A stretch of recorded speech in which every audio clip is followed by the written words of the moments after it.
So the concept for the new album originally was going to be a dual album with some friends of ours that are an Americana band. We were going to do our new single and their new single, and then we were going to do a bunch of each other's songs we already knew, and kind of put a different spin on them, and kind of do a whole thing together. And it was we put a lot of time into it, a lot of work, and my heart was already into it. We had gotten a bit of the tracking done, and they kind of just vanished. We were really lucky when the band bailed to get to replace them with some really talented people. And we needed banjo and guitar and these vocals, so I called Randy Steele, and he agreed to come do the banjo. And then we had Mike Crowder do some of the guitars, and we had Haley Graham back to do the vocals. And that ended up being the single "Mama's in the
So Mama's in the Backstreet is a story about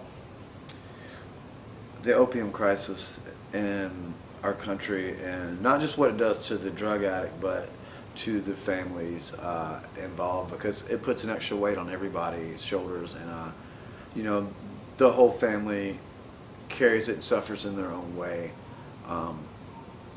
And I wanted to write this because a lot of the people that end up suffering and dying are good people, and they just, they start with, a simple medical issue, and a medical doctor prescribes them a very dangerous drug, and a lot of those people never come back. And they're trying to do what their doctor tells them to do, and and then they fall into a real bad place. And most people, once you're in that place, most people don't care how you got there and why. So I didn't want it to be a judgment against addicts or their families, but just a tale about what families experience when someone, in this case the mother, is an addict, and the things that the whole family suffers.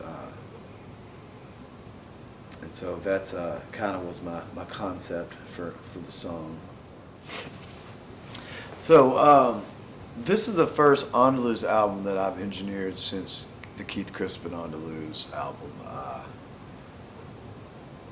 I have produced the others, but this is the first one that I was very hands-on, plugging in mics and doing all that stuff.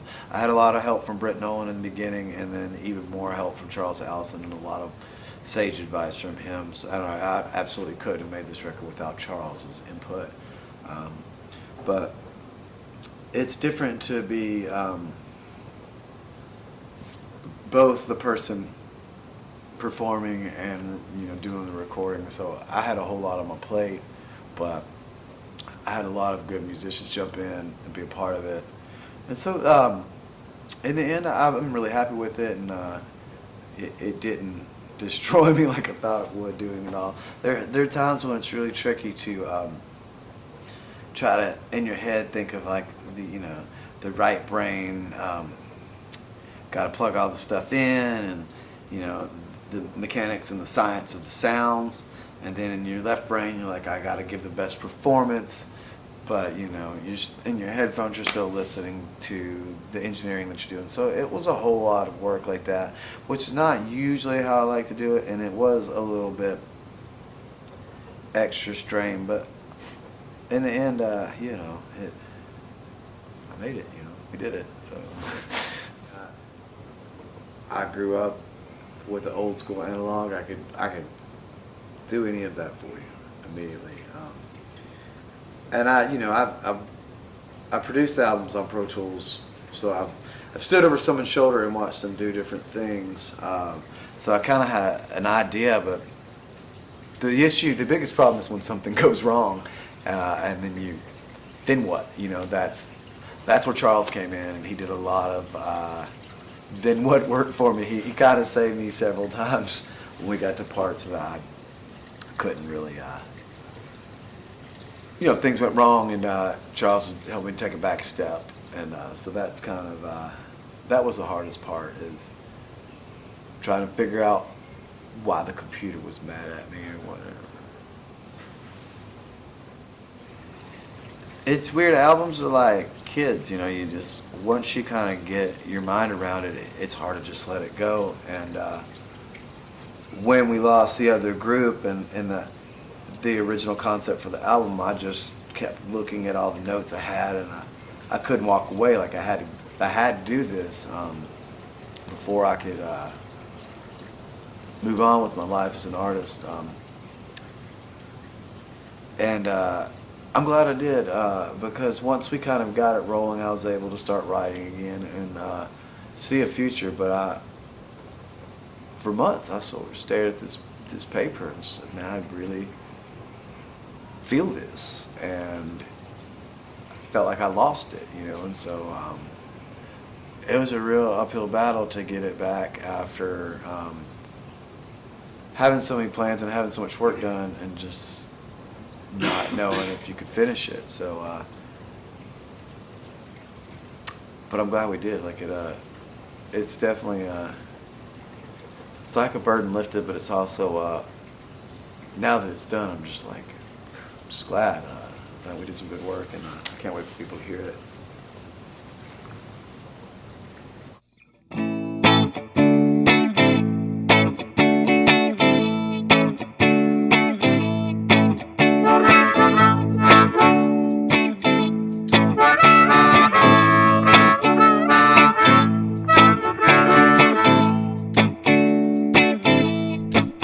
If I could grab her and squeeze her, she know how much you need her, please her.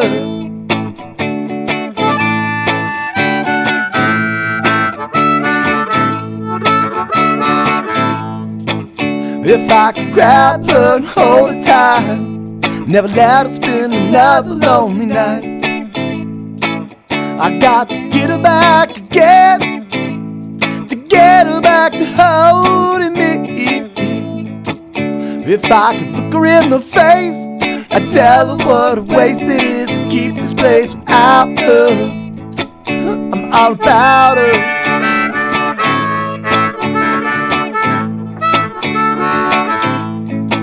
She used to be mine.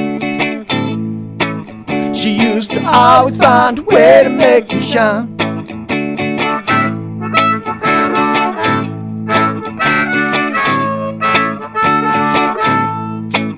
If I could tell her so, I'd let her know I wanna watch her little children grow. I got to get her back again, to get her back to holding me. If I could look her in the face, I'd tell her what a waste it is to keep this place without her. I'm all about her.